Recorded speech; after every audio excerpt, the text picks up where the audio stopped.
Hey, what's up, guys? I'm Reese. I'll be telling my life story today, so uh, here we go.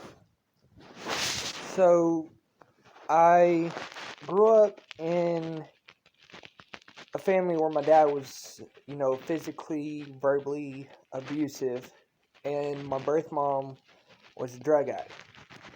And she was in and out of my life till I was about 6 or 7 when she passed. And so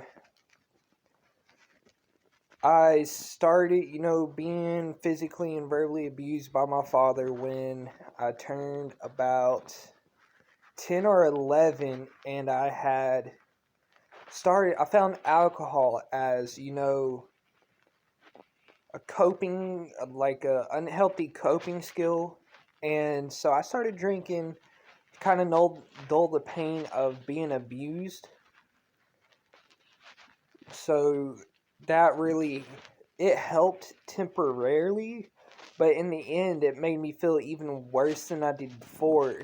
And so high school came around, or middle school came around, and I was probably about 13 when I had found meth. I was rolling with some people that I shouldn't have been, but I had was smoking meth with them for the first time, and it made me feel so amazing. Like I wanted more, and so I had eventually found a dealer that was probably about a sophomore or junior in high school when I was in eighth grade. So every weekend I go and pay 20, 40, $50 for meth. And I'd smoke an entire weekend. And then eventually made varsity football when I was freshman in high school. And I'd get clean for football season, and then I'd ended up, smoking meth and drinking again when the football season ended. And the day I noticed that my life really was unmanageable was probably about my sophomore year after football season, because all my friends were asking me to come and, hang out with them the night before, and in the morning, all I could think about was getting high or getting a drink. And, that really consumed a lot of my days. And I never once put anything else first besides my using and my addiction. So I had, uh, you know, I'd go to school high every day. I'd go to school drunk. Whenever I was out of meth, I'd go to school drunk. And I really was never out of meth, because anytime I was running low, I would go and pick some up. And it changed the person who I was. I mean, before my addiction, my alcoholism, I was really, you know, a very good student. I mean, I made all A's, and I was very much involved in after school activities. And I mean, as soon as I started smoking meth every day and drinking every day before I go to school and after school, I really didn't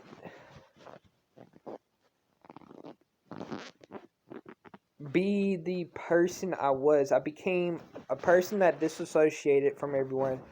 I was very much into, don't fuck with me, don't look at me sideways, or I'll hurt you.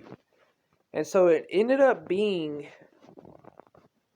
that I had, become very violent. Like, someone could look at me the wrong type of way. Someone could just even look at me and I'd snap. I ended up getting very aggressive, and I'd be suspended a lot. And it really just wasn't the way I wanted to live, but I had, you know, I didn't give a fuck. And So I got out of high school my senior year after we ended up losing semifinals for state for football after we played at the AT&T Stadium. And losing that, it really wasn't what I imagined my high school senior year to be. So as soon as got out, football season ended, I found heroin. I started smoking heroin, and that wasn't good.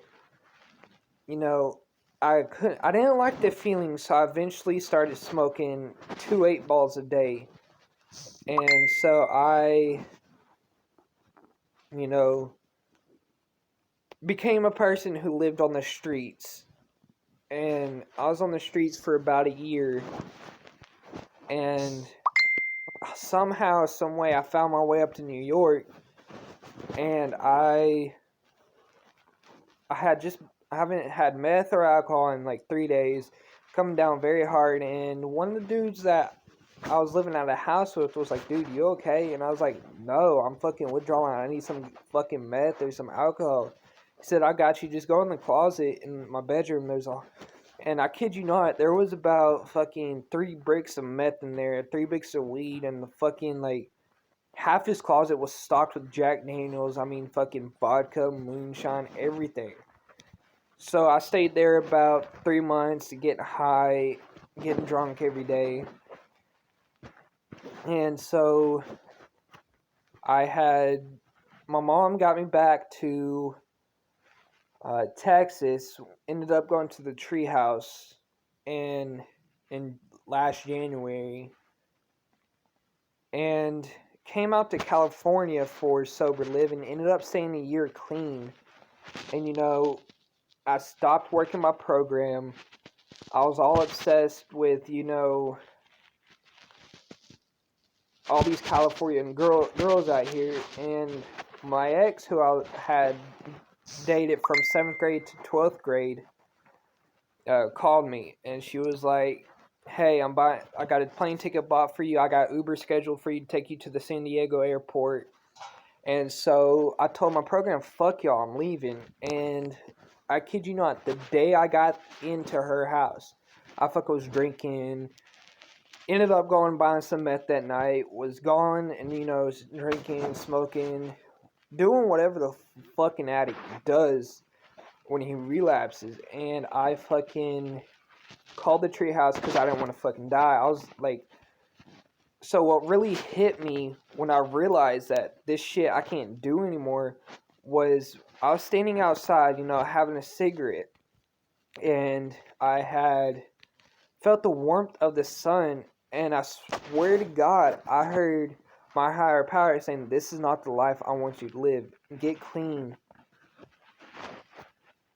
or you will die." And so I called the treehouse, got in to the treehouse, and I met all y'all there.